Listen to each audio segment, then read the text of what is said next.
Narito tayo ngayon upang talakayin, alamin at patunayan kung epektibo ba ang online learning sa kanilang pag-aaral.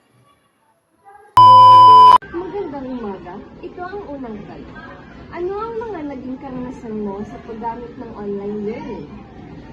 Ang mga naging karanasan ko sa online learning ay napapadali nito ang aking pag-aaral dahil hindi ko na kailangang lumabas ng bahay, sumunta sa paaralan.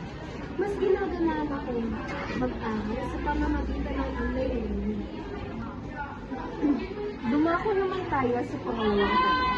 Ano naman ang mga suliraning kinakaharap mo sa paggamit ng online learning?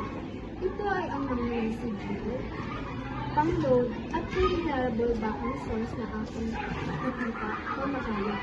Hindi napapaliwanag ng mabuti ang kanilang tinuturo sa online learning at kapag mahina ang signal, ay hindi ako nakakasagot sa isa.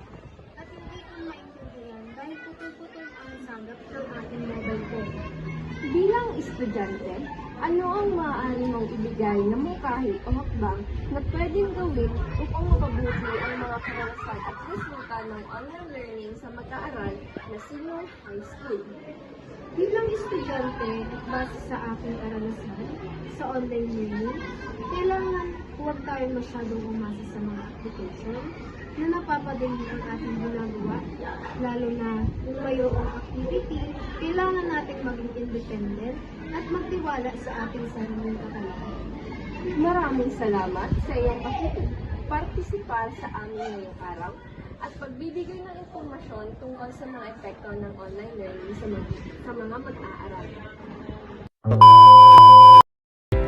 6 ang aming nakapanayam patungkol sa online learning at 18 ang mayroong positibong karanasan dokumento dito at 8 sa kanila ay nagbigay ng kanilang negatibong karanasan.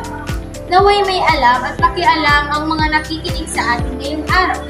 Ang kahalagahan ng aming dokumentaryo ay upang mapatunayan, alamin at makatulong sa mga mag-aaral na nahihirapang sumabay sa panahon ng new normal.